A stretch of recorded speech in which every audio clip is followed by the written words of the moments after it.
All right. You just wait for a few minutes.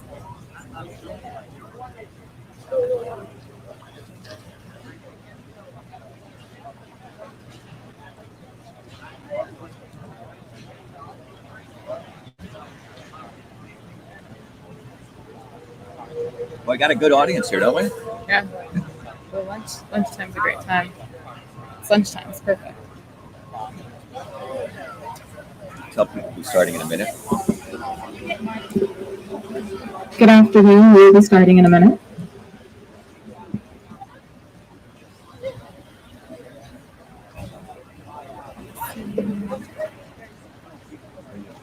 Say that Shiva at the end is running for USA. Okay. In the beginning? Yeah. Oh, sorry. Just saying this. Okay. Oh, he's already there. Let me start.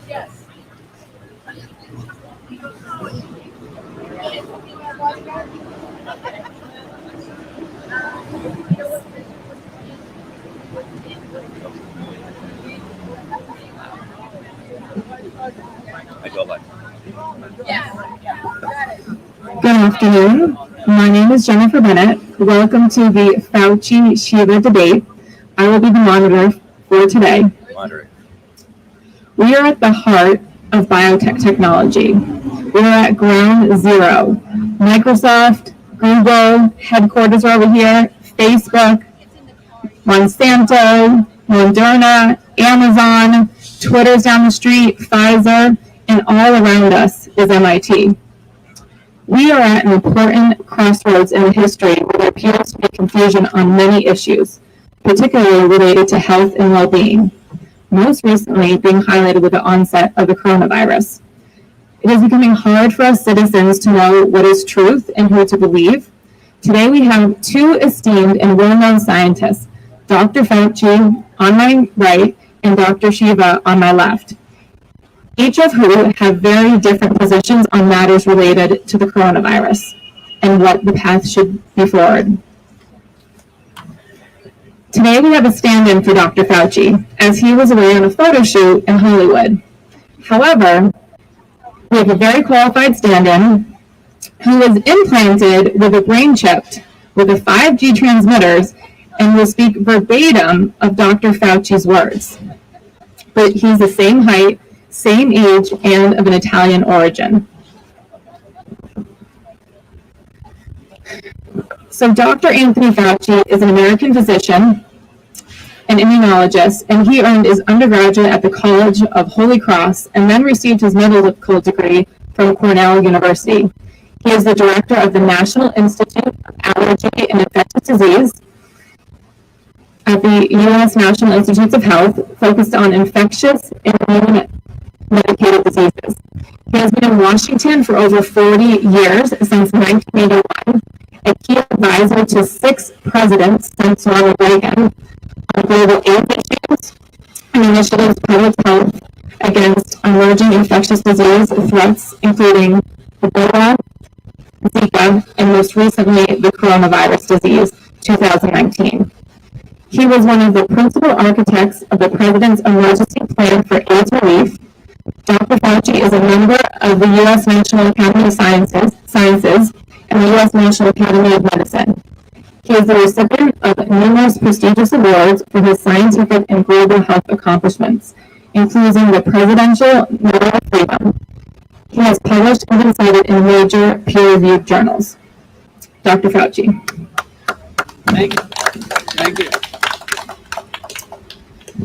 Dr. Shiva Ayagari is a systems scientist and engineer. He started his career at MIT in 1981, where he earned 4 degrees from MIT, right over there, including his PhD from the MIT Department of Biological Engineering. Before coming to MIT, starting in 1978, at the age of 14, his scientific career began when he appointed a research fellow at Rutgers Medical School, where he created the first email system and began research on the dynamics of childhood diseases, SIDS, sudden infant death syndrome. Since that time, his love of medicine led him to the fields of integrating biology and engineering systems, resulting in his development of Cytosolve, Systems Health, and the International Center for Integrative Systems.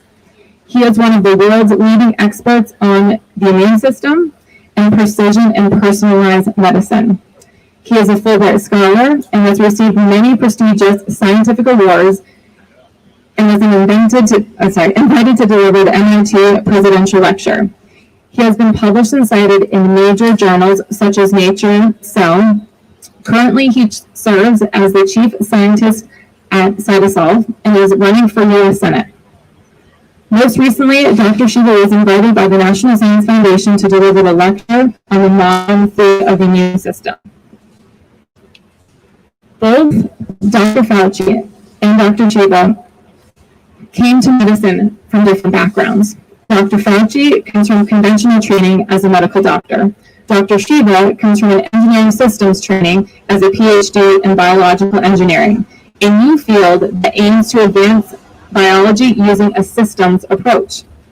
The purpose of this debate between Dr. Fauci and Dr. Shiva is for all of us to get their differing viewpoints so that we can clarify on the following 5 most relevant and important topics related to coronavirus: vaccines, masks, hydrochloroquine, economic lockdown, and school closing.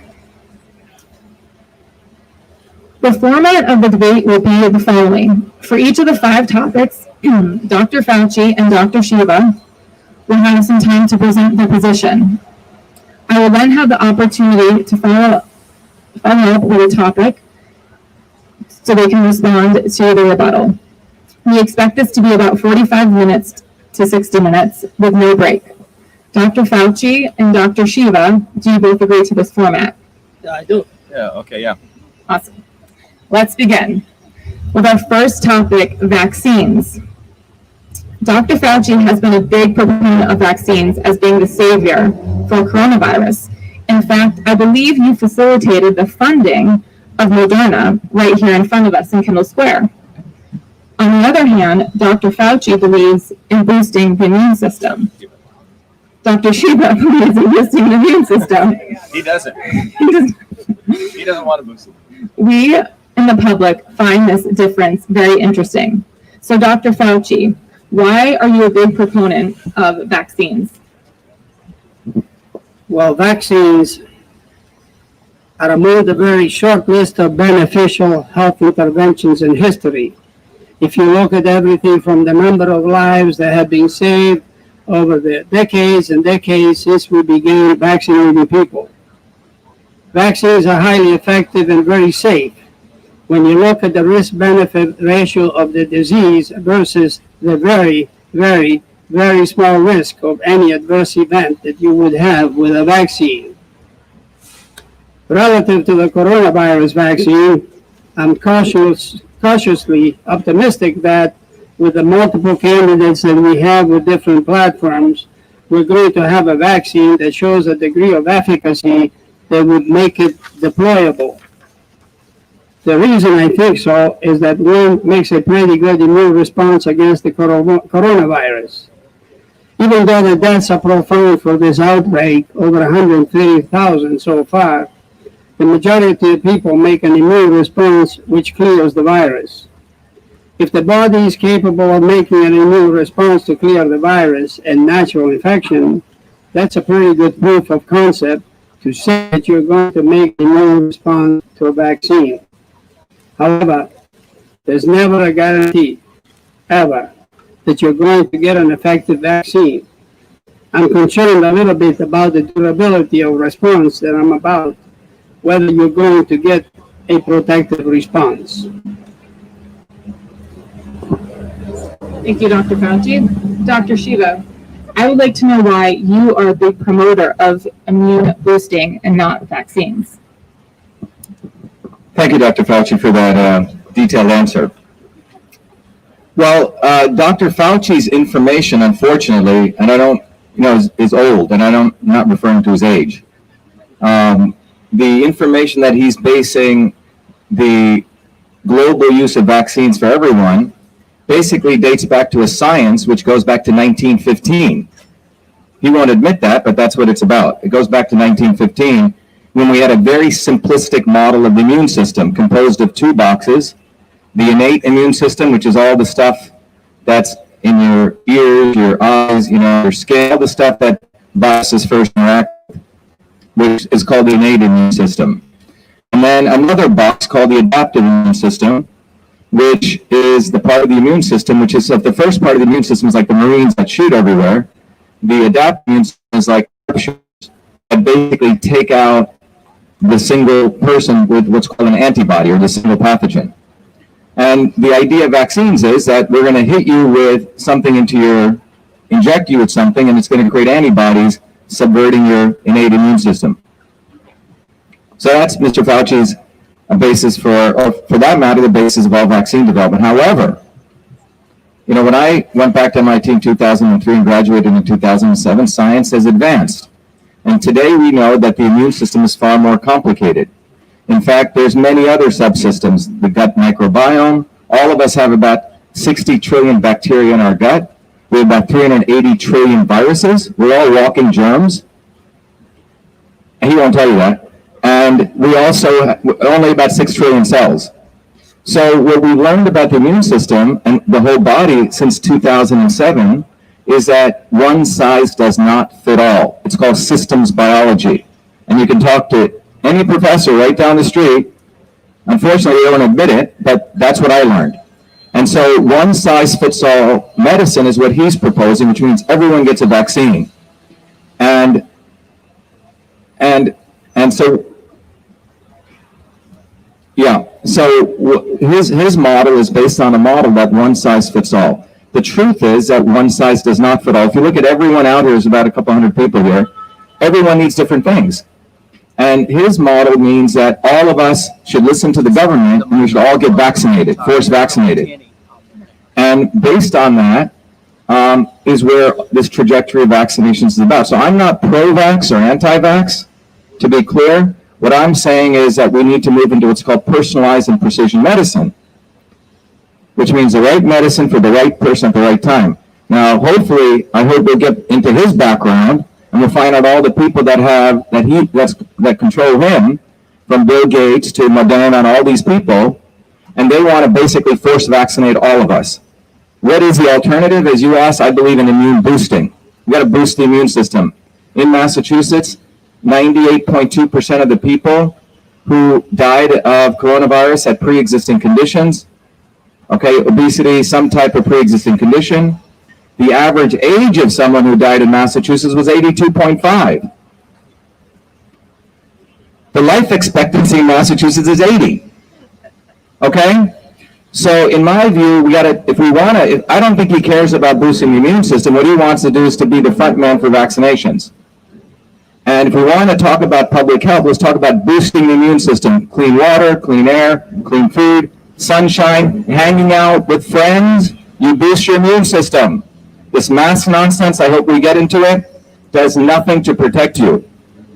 And fundamentally, we got to get vitamin D, vitamin A, vitamin C, and he's never spoken about that. But we got to boost the immune system, not global forced vaccinations. Thank you.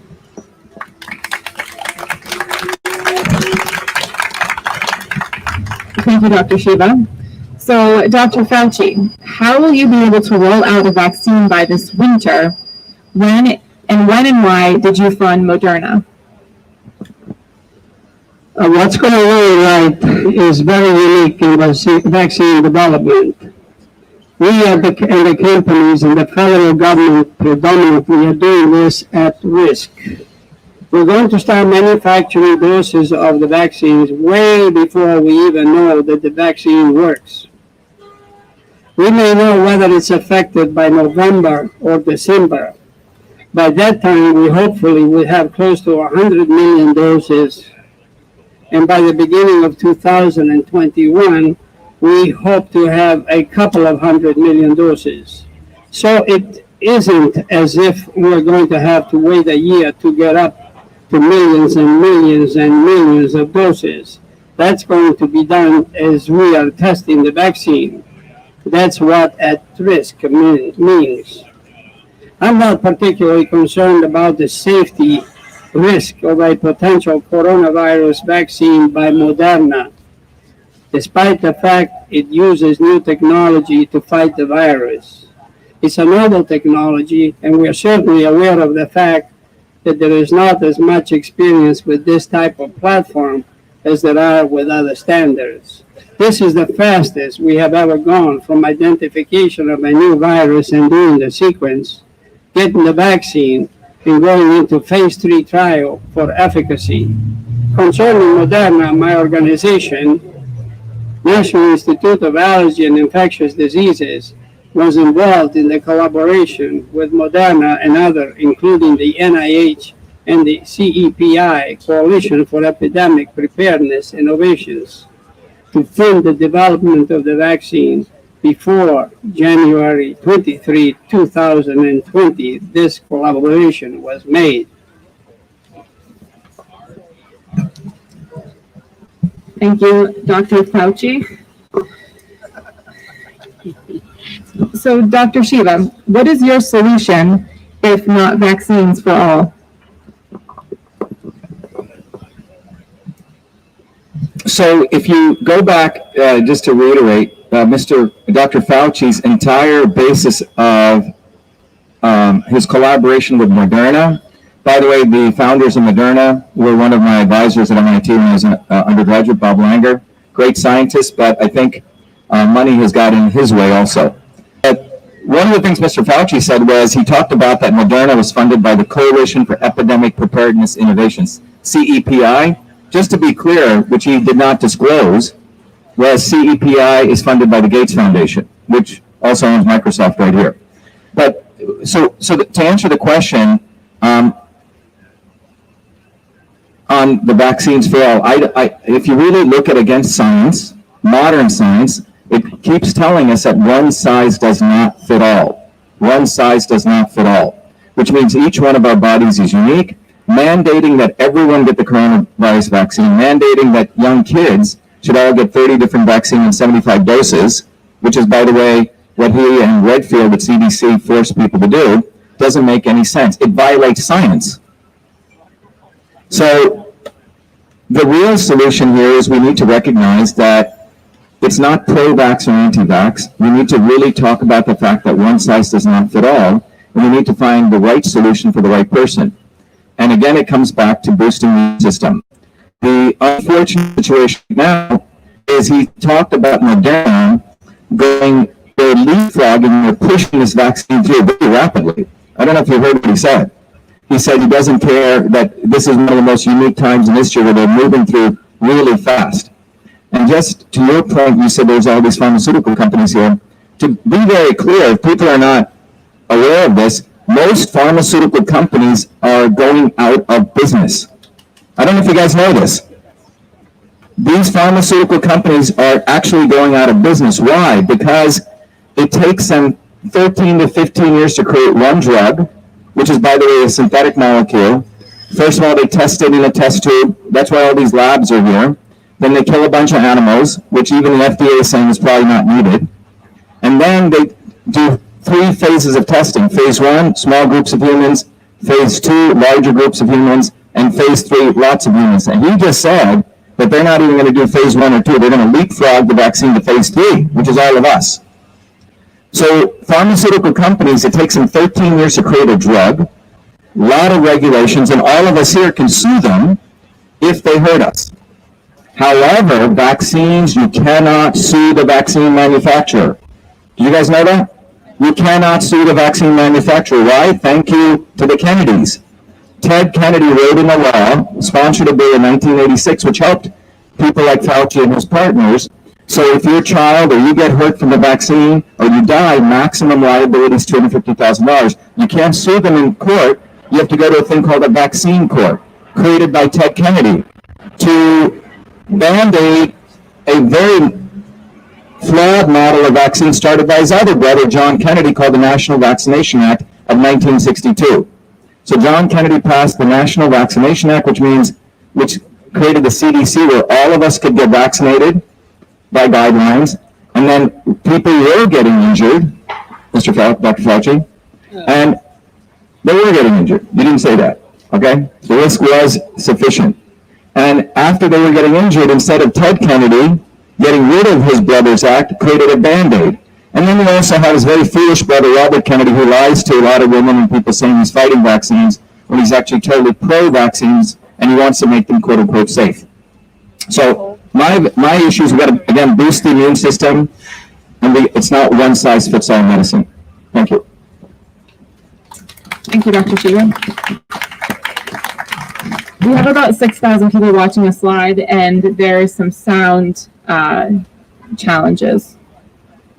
So, is the sound still muffled? What you do is, can you move this? 1 second, we're going to do a quick sound. Can you move this in the front? 1 second, everyone. By the way, let me do a quick sound check. Can you guys hear us when I say this? Test 1, 2, 3. Test 1, 2, 3. How's this? Testing 1, 2, 3. Testing 1, 2, 3. Does this work? Okay. Yes. Okay. Now say something through your microphone, Jen. Test. No, it's disconnected. No. 1 second. We have 2 sound systems here, everyone, so please be patient. We have a sound system for everyone physically here and a sound system here. Is the sound better now? Nope. Okay, I'm going to switch to a different microphone. 1 second. 1 second. 1 second. I'm going to switch to a different microphone, which is going to be the...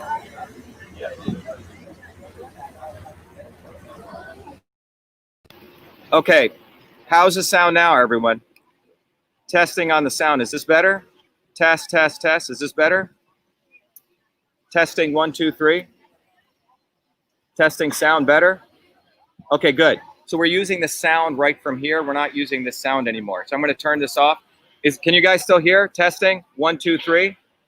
Test, test, test. Is that better? Sounds, yep, sounds much better. You do your test, Jen? Testing 1, 2, 3. Testing 1, 2, 3. Okay, sorry about that. Okay, we're back. Yep. So when you speak, just face this way, okay? Or you can give them the thing. Okay, go ahead. We don't need this. Thank you, Dr. Shiva, for sharing why you don't believe vaccines is a solution for all. So, Dr. Fauci, I would like to know, what is your position on wearing masks? Masks are not 100% protective. We should all be wearing masks outside. Wear masks all the time when you are outside. However, they certainly are better than not wearing a mask, both to prevent you, if you happen to be a person who may feel well, but has an asymptomatic infection that you don't even know about, to prevent you from infecting someone else. But also, it can protect you to a certain degree, not 100% in protecting you from getting infected from someone who either is breathing or coughing or sneezing or singing or whatever it is in which the droplets or aerosols go out. So masks work. Okay, thank you, Dr. Fauci. Dr. Shiva, what is your position on wearing masks? Well, if you actually look at the science, what the science shows is that the cloth masks, 97% of the particles go right through them. It's like a mosquito going through a wire fence. Okay, that's what the science shows. If you start wearing the medical masks, that's about 45%. Then you get to the N95 masks, which are for healthcare workers, which, snugly fit around your face. Well, those help you, but the studies that have been done show that if you wear them over 2 hours, you're going to start getting severe headaches, particularly for those people who get headaches. Getting back to the cloth and the medical masks, you have a 13 times increase of getting influenza type systems because you're essentially changing what's called the CO2 gas exchange. And this is all basically fundamental science. And there's a fourth part to masks, which means the fourth and fifth part.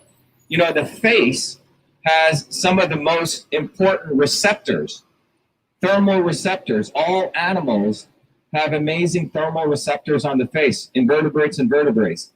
And we don't even know the extent to how powerful these receptors are to the brain connection in terms of modulating all other types of functions.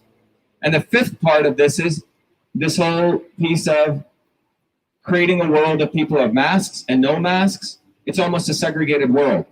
And also there's an absurdity here, because you go to a restaurant now, walking up to the restaurant, you're supposed to wear a mask according to him. But when you get into the restaurant, I can be next to my wife or girlfriend or whoever it is, 2 inches away. And people, so none of it makes sense. You get what I'm talking about? If you go to a restaurant, everyone's nearby. But going to the restaurant, you have to wear a mask. So again, the issue comes down to, do we really care about increasing people's public health? Or is it about controlling people? Is it about, now what I notice, interesting enough, if you are a plumber, electrician, an engineer, people with common sense, if I go to Central Mass, if I go over to Revere Beach, everyday people are not wearing masks. The people I see wearing masks are what I call the educated, vulnerable idiots. Okay? These people think they know more, but actually they do not understand science, and it's more about control, control, control. And that's what I'm concerned about, because if we truly cared about public health, we should talk about clean air, clean water, and clean food, and boosting the immune system. Massachusetts has the worst infrastructure in the United States, the third worst. We got an F minus in infrastructure. Charlie Baker ain't concerned about that, but he is concerned about everyone wearing masks. Massachusetts got 130 points out of 350. And if you look at the history of public health, it is when you change infrastructure, sanitation, clean air, clean water, nutrition. That's how you boost people's immune systems. Not everyone across the board wearing masks. However, if you are sick, if you are unhealthy, you should quarantine yourself. And obviously doctors, if they're opening up a wound, do wear masks. But this broad thing, everyone should wear masks and you're better if you wear a mask and you're not, it is totally about control. It's about an attack on freedom and has nothing to do with health.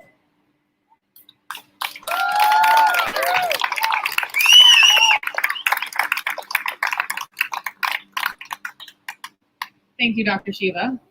So, Dr. Fauci, why weren't you told to wear masks in the beginning? Well, the reason for that is that we were concerned for the public health of the community. And many people were saying this. We're concerned that it was at a time when personal protective equipment, including N95 masks and the surgical masks, were in very short supply. And we wanted to make sure that the people, namely the healthcare workers, had them to take care of the people who, were infected with the coronavirus and the danger of them getting infected. Okay. Dr. Shiva, what should everyone do if they're not going to wear a mask outside? Well, first of all, I just wanted to make one point. He was referring, first he was for masks and then again masks and for masks. He flip-flops a lot. If you actually listen to what he's saying, the N95 masks he was talking about are actually for healthcare workers. As I mentioned, if you wear those, and I have friends of mine who are healthcare workers who've had to go on FMLA leave because after 2 hours of wearing them, they get severe migraine headaches. In fact, no one wears those N95 masks forever. Now, as I mentioned in my previous question, I'll be brief because I think I've mentioned it. If you want to take care of your public health, if the government truly cares about health, which I believe they do not, they would be advising people, A, hang out with friends. Why? The number one reason people live long and that people have great immune systems is social relationships. I don't know if you guys know this. The number one reason. Because, and this has been done in a 1988 landmark study in the New England Journal of Medicine. They took people who were socially isolated.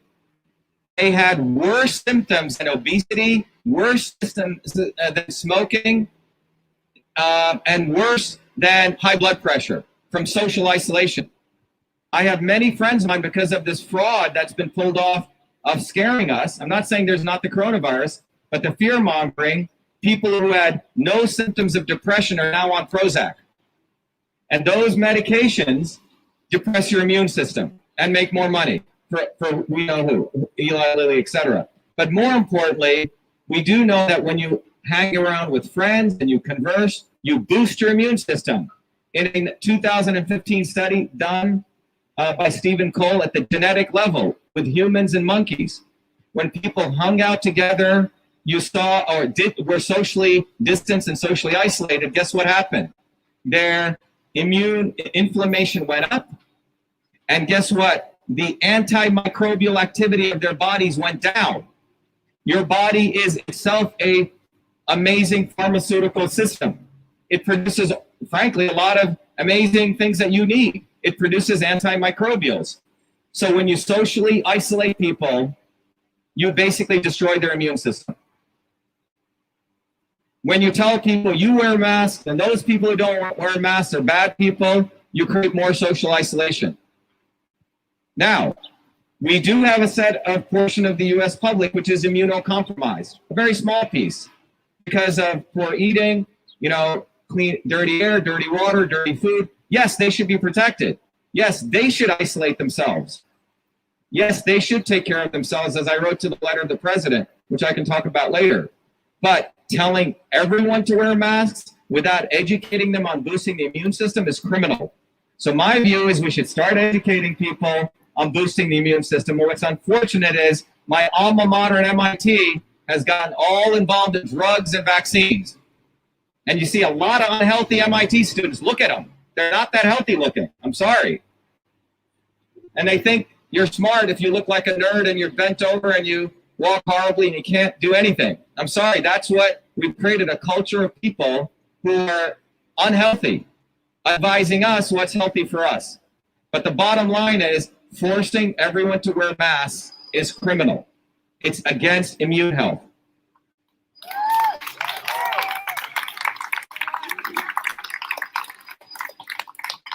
Thank you, Dr. Shiva. So on to question 3. Dr. Fauci, what is your position on hydroxychloroquine? The scientific data is really quite evident now about the lack of efficacy for it. There are also adverse events with regards to cardiovascular issues. The drug is not effective in treating the virus based on scientific data. Okay, thank you. Dr. Shiva, what is your position? Well, I agree with Dr. Fauci. There have been some cardiovascular issues. However, most of the people who take HCQ, if they have those issues, are typically under a cardiologist, oversight. And if they have the fibrillation issues, they're told, what to take and how much to take. So I don't think that's really a big issue. The more important issue is that hydroxychloroquine, there's been a preponderance of evidence when it's added with zinc. So what happens is the data he's talking about, typically they don't use zinc because you need to have the zinc with the HCQ, which is what most people take as a protocol, which actually stops it. HCQ is quite interesting. I'm a molecular systems biologist, so we have actually studied it at a very detailed molecular level. There are 4 aspects of what happens when you get infected by a virus. First of all, think about you got your cell. The virus lands on your cell, okay? And it tries to first enter your cell. The way it enters your cell, you may have seen these pictures. The coronavirus has those little spikes on it. Well, those spikes intersect with a receptor on the cell. In this case, the receptor is called the ACE2 receptor. It's like putting a key into a lock. And if it can turn that lock, it can get in. That process is called glycosylation. So first thing hydroxychloroquine does is it actually stops the glycosylation process so the virus can't get in, which is quite amazing. If the virus gets in, which is step 2, the virus starts trying to replicate itself by hijacking your Xerox machine to replicate itself, which is called the ribosomal system, ribosomal machinery. Hydroxychloroquine with zinc cuts off that replication process. And then there are two other steps that the virus does, which it reassembles itself and it transports itself out. But hydroxychloroquine has been proven very successful when it's combined with zinc. And the molecular systems model I just shared with you, I just feel Mr. Fauci needs to go back to maybe study some stuff. He's not up to date. You know, I share his situation where he's got a lot of work to do, but he's behind. It's about 100 years behind. That's the unfortunate situation. But that is what the science shows. So that's what the science shows. So HCQ is effective with zinc. You know, I would personally, you know, again, tell people that you should boost the immune system, take the vitamin D, take the vitamin A, take the vitamin C, the zinc, and the iodine. But if HCQ is your thing, do it. You know, it can help you. Yes, minimal cardiovascular issues. And again, get a cardiologist to track your fibrillation issues. Thank you, Dr. Shiva. So, Dr. Fauci, what do you think about your fellow doctors saying HCQ works? I must go along with the FDA. The overwhelming prevailing clinical trials that have been done on the efficacy of hydroxychloroquine on coronavirus reveal that it is not effective in treating coronavirus.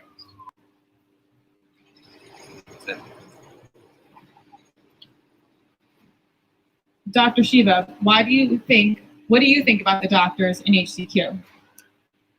Well, first of all, I applaud these doctors who came out a few days ago and went public. I think we should give them a big hand of applause. It's what's unfortunately happened with the medical institution is that the doctors themselves have golden handcuffs, and they've been taught to throw away courage and to basically lose any sense of their own integrity that they had, most doctors, because again, of money. 99% of doctors are egomaniacs. They think they know everything. In fact, they probably get maybe, you know, a 5-week course in immunology, okay? But the doctors that we saw over the few days ago, these people are frontline doctors. And whatever they learned in their medical school was not jiving with what they were seeing on the ground.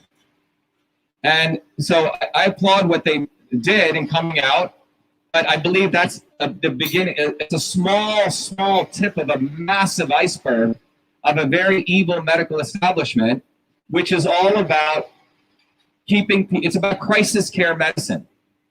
The modern medical system came out of wartime medicine. It was not about prevention. It was about after you got really screwed over, then to give you something. So it waits for you to get really, really unhealthy. And then it figures out something. So the entire mode of modern Western medicine is good. You know, it's great. You know, God forbid someone got involved in a car accident or some major crisis. You would definitely want to go to, you know, these kinds of people. But day-to-day living healthy, you know, I would look to other alternative forms of medicine. Many of you know I've been trained in both systems, but I applaud these doctors for coming out, and I hope the entire medical establishment eventually is put under scrutiny, and more doctors come out. And I think doctors in general need to get over their egos. They don't know a lot. They only know a little. They know basically, if this, do this, if this, do this. And by the way, what's unfortunate is many of those doctors are kept like prisoners. If they violate their path, they're thrown out of the institution, their licenses are removed. So you really have to question, why do you even want to be a doctor? Thank you.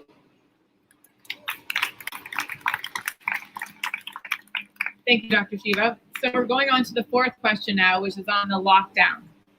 Dr. Fauci, what do you think is right? Why do you think it was right to lock down the entire economy? If you look at the data, now that papers have come out, the fact that we shut down when we did and the rest of a little bit has saved hundreds of millions of infections and millions of lives. There are those who say, you shut down, you did destructive things by disrupting the economy.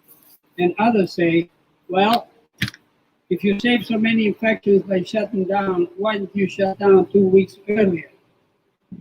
you could have saved many more lives. One of the problems we face in the United States is that there is a combination of an anti-science bias. People don't believe science and they don't believe authority.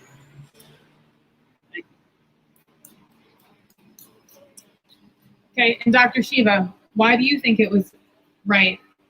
Do you think it was right to lock down the entire economy? If you go back to the first principle I shared at the beginning of this thing about personalized medicine, one size does not fit all. On March 3rd of 2019, I did a tweet which went viral all over the world. I think probably 1 billion people it went viral to. And that tweet said something to the effect, as an MIT PhD trained in biological engineering and who studies the immune system every day, I believe this coronavirus fear-mongering was designed to impose mandated medicines, right, suppress dissent, and essentially do a one-size-fit-all medicine. So what's happened, and basically lock down the entire economy. And everything I said appeared after that. And the reason I was able to share that was because of my training. Now, after I put out that tweet, I've shared this now, I got a call from one of the leading economists in the world who works very closely with the White House. And he called me discreetly. And he said, look, Shiva, I'm very concerned at what is going on. The president is letting health policy lead economic policy. And I said, do you know Fauci is a fraud? I said his entire basis is based on a 100-year-old version of science. And I said, it's unfortunate no one is refuting him. And he advised me, he goes, Shiva, we as economists, this was in March, are so concerned. We believe this is going to create a grand depression. We don't know what to do with it. The president is asking us to make up economic policy to fill in the health policy that Mr. Fauci is leading. So if you remember, starting in mid-March is when I started doing a lot of videos to start educating people about the immune system, etc. On March 23rd, I wrote a letter to the president detailing out, before he locks down the entire economy, a very different approach. And that approach was a 4-part process. All the people who are obviously immunocompromised, severely ill, they should stay home. Everyone agree with that, right? This is grandma's advice, right? If you're sick, you stay at home. Keep them isolated. And for those people, I advise, boost them with 400,000 IUs of vitamin D, 2 days, vitamin A, and I gave a protocol. You can find it online. And then I said, the people who are critically ill in those ICUs about to die, please, for God's sake, put them on IV vitamin C. IV vitamin C. Fauci never told anyone to do that. We killed a lot of people. And in fact, if you read in Seattle, there was an emergency room doctor who was working. I'm sure he hurt his immune system. They put him on a ventilator. They said, you only have 2 days to live. Now, maybe because he was a doctor, they said, oh, let's try a novel therapy. They gave him some immunosuppressive drug plus that IV vitamin C, and in 24 hours, he recovered. Okay? So IV vitamin C, it works. Thousands of papers written on it, but he never told people to do that. And then I said to those people who are all of us, we should all be working. Take around 5,000 doses of vitamin D because in the winter we don't get enough. And if you're a person of color like me or anyone out there, we need more. That's why more African Americans were dying. Because we came from a world where we were out in the sun. So they need more vitamin D. And when I put that out, Twitter, YouTube took down my videos. But when Joe Rogan said it, it was fine, okay? And finally, 3 days ago, the CDC has literally repeated all my entire protocol, which is vitamin D, vitamin C, iodine, zinc, and vitamin A. But he never said that. We didn't have to lose 39 million jobs. We didn't have to shut down this entire economy. And by the way, the people who profited were 600 billionaires who increased their net worth in 2 months by $1.3 trillion. Most of the people around here, Facebook, Twitter, Google, Amazon. Meanwhile, 39 million Americans lost jobs because we allowed fake science to lead, not real science. We didn't have to do this lockdown. This will go down in history as one of the biggest fear-mongering hoaxes. And it's brought to you by Bill Gates. It's brought to you by the Clintons and the Kennedys. I'm sorry, the Kennedys are part of the not-so-obvious establishment as part of this. So we need to understand we live in a world now. Trump talked about fake news. I'm telling you there's something deeper than fake news. It's fake science. And it starts right over there. And it starts right there because it's pay to play, guys. You pay to play. Overnight, CO2 is a pollutant. Overnight, vaccines are the cure. Overnight, no one talks about vitamin D. But I've been hammering away at it, and because the CDC was embarrassed, they said, oh yeah, maybe vitamin D, vitamin C can help the immune system. This lockdown was bullshit.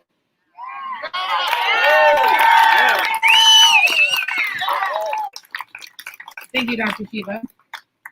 Dr. Fauci, I'd like to know what you think of immunity passports.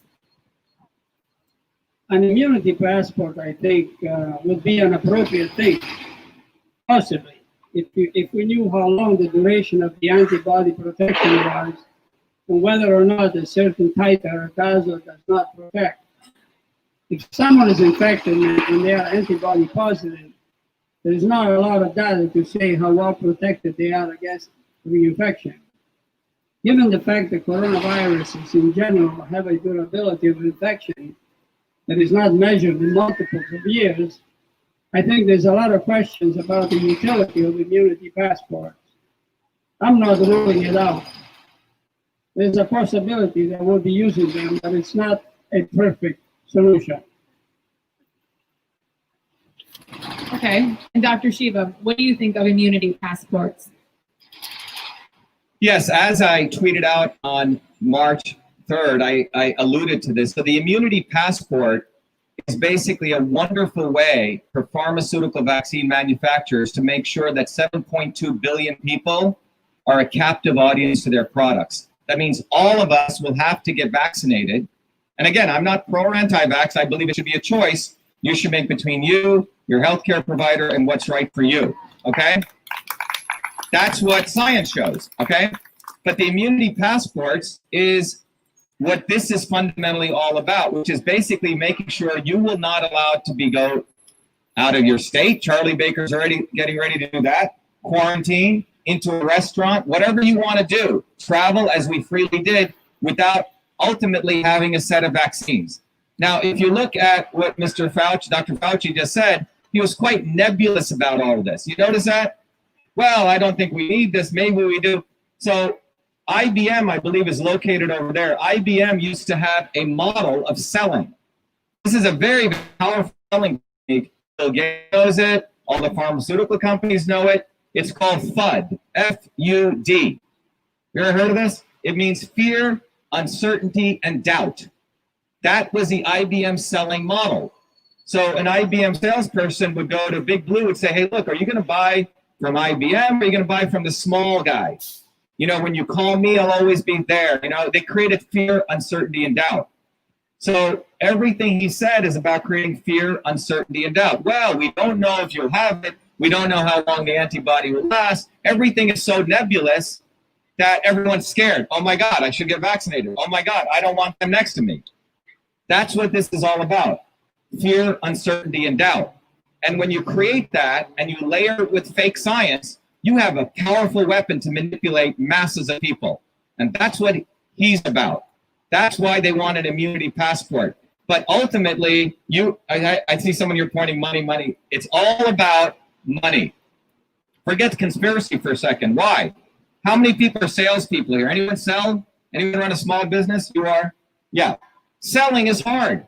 You got to call a person. You got to convince them. You got to follow up, right? You know that. I run a couple of small businesses. Well, suppose you don't have to sell. Suppose everyone's got to buy your product or you can't travel. That's a 7.2 billion people. Let's say all people have to buy some vaccine, $1,000 in a year. You're looking at a $7.2 trillion industry. That is what this is about. because pharmaceutical companies are not making money by their traditional pharmaceutical drugs. They need vaccines. Vaccines is their way out. And he is a front man for them. Bill Gates will profit from this. So will the Clintons, and so will the Kennedys, okay? Because they want, quote unquote, safe vaccines. So that's what this is about. This is not about helping public health. The immunity passports, in my view, and forced vaccinations, you might as well take the Constitution and burn it to the ground if we all agree to that. Thank you, Dr. Shiva. So we're on to our final question, which I think is an important question on your views of school closing. So what do you think about school closing, and what should we do about this fall? Well, it's a bit of a complicated answer because the United States is a large country. When you're talking about getting back to a degree of normality and school opening, things like that, it's always related to the level of activity of the virus. There are varying degrees of infections activity depending upon the region. In general, things tend to be going in the right direction. There are some areas that do better than others, and others that are doing worse. It's in the way that we and the efficiency and effectiveness in which we put the manpower, the system, the test to identify, isolate, and contact trace that will determine how successful we are in preventing that wave. All the current evidence shows that we will continue to have undetected broad community spread of COVID-19 and will continue to do so for many months to come. We should at least make an attempt to open the school if this isn't spreading widely. Thank you, Dr. Fauci. Dr. Shiva, what is your view of school closings? Well, if you look at the actual data on the number of young children who've gotten this, it's near zero, okay? It's near zero. If you go back to the statistics, you take Massachusetts here, the average person who died of coronavirus, I just want to repeat this, was 82.5. 98.2% of the people who died of coronavirus had pre-existing conditions. And by the way, the life expectancy in Massachusetts is 80. So it seems like you're probably better off getting the coronavirus. Live a little longer. But the point is, young kids are not affected by this. They have strong immune systems. As you age, as you get older, a couple of things happen. Your thyroid weakens. And when your thyroid weakens, your body is not able to convert carotenoids, you know, all from all the green leafy vegetables into vitamin A, which literally protects the cells from, you know, viruses coming in. This is against science. So, well, one thing people can do as they age is that's why it's important to get enough iodine. For example, the potassium iodine, which I wrote in the protocol to the president. But young kids have strong immune systems. And as nature shows, unless they have immunosuppressor pre-existing conditions, when we interact with others, your immune systems get stronger. And let me just say, this entire school closings nonsense is based on a very, very flawed and propaganda of what it means to be human. Let me explain what I mean by this. They use the words community immunity. He used the word spread. They use all these very nebulous terms. But if you look at being human, what is it to be human? We're all supposed to interact. I'm supposed to share my germs. We're supposed to be a clan, work together. Now, the model that this whole thing is about is to make us all so hyper-individualized. Stay away from me. I have to protect me. My mask. Stay 6 feet away. And they use the word community. You see how clever he is? They've created a propaganda which says, oh, we're protecting the community. No, it's about completely making people hyper-individualized. So today, 1 billion people, 10 years ago, 1 billion people did air travel. Today, 4 billion people do air travel. In 10 years, 9 billion people are supposed to travel. We're going to be spreading infections. So what does that mean? We're all supposed to live in a little bubble?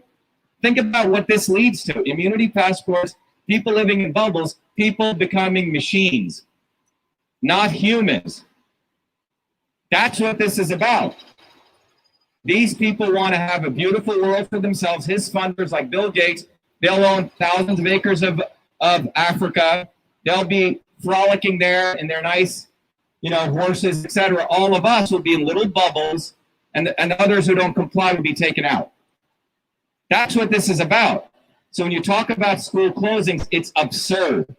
Kids are supposed to play, interact, have fun, boost their immune systems, right? That's how we get healthy. I mean, I played in all sorts of dirt growing up, okay? I ate dirt, okay?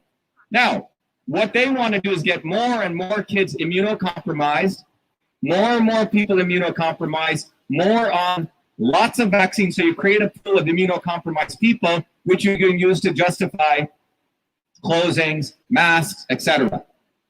So I'm absolutely against school closings.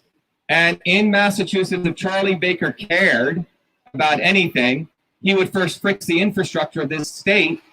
Broken roads, broken bridges, broken water systems. But he doesn't want to do that. He wants to probably run for president, talk about how great he is. Again, no to school closings. Absolutely not. Open up the schools right away. Thank you, Dr. Shiva, Dr. Fauci. So in closing, I want to thank Dr. Fauci and Dr. Shiva for participating in this debate. We are pleased to have Mr. Claudio, who is a former U.S. Green Beret Army medic and who is kind enough to stand in for Dr. Fauci.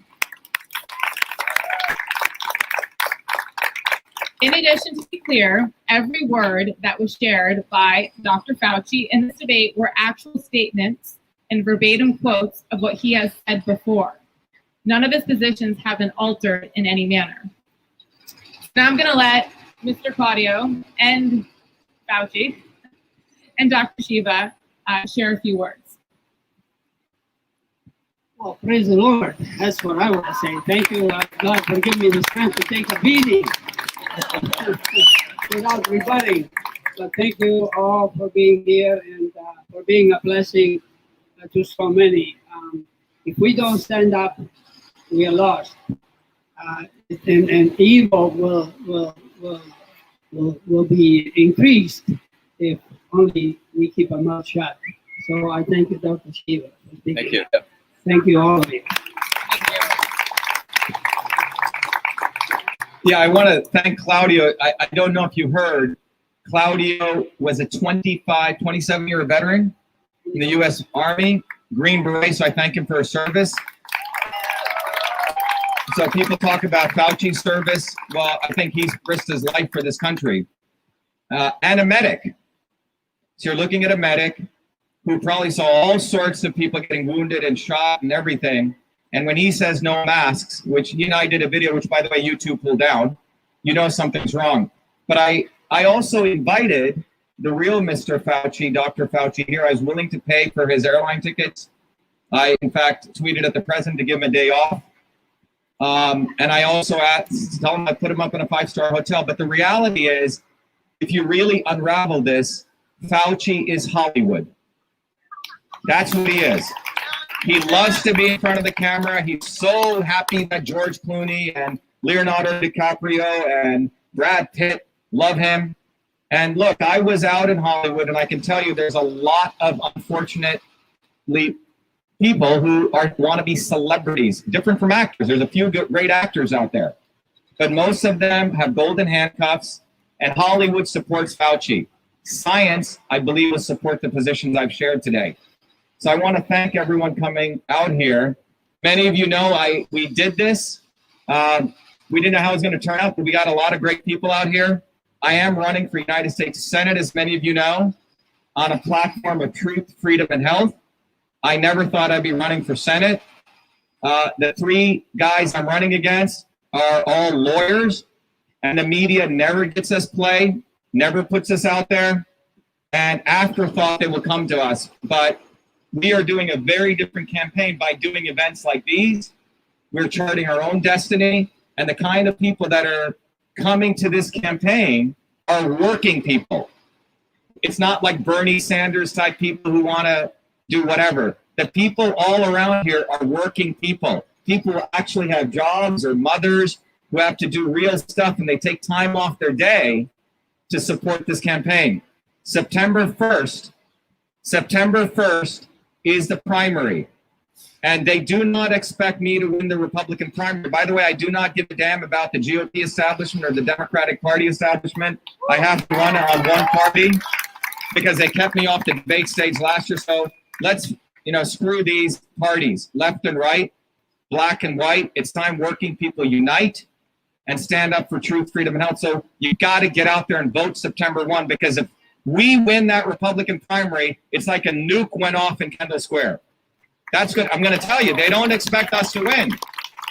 So we got to vote September 1st. If you're Republican, get the Republican ballot. If you're independent or non-party, get that Republican ballot and vote. You don't have to support the Republican Party. If you're a Democrat, sign up as an independent and go back to being a Democrat. I don't care about these parties. What I care about is truth. What I care about is health, and what I care about is freedom. That's why my parents left India. I've experienced racism across 2 continents, in the Indian caste system, but not among white working class people. I've experienced more racism right here among liberal elites, okay, black and white. So this is about us winning back America's freedom, because it's being totally manipulated by fake science. Thank you. Let me just make one announcement. By the way, everyone, we have a sign-up sheet. Please sign up. We have cards here. If you want to support the campaign, we have lawn signs. Pick them up.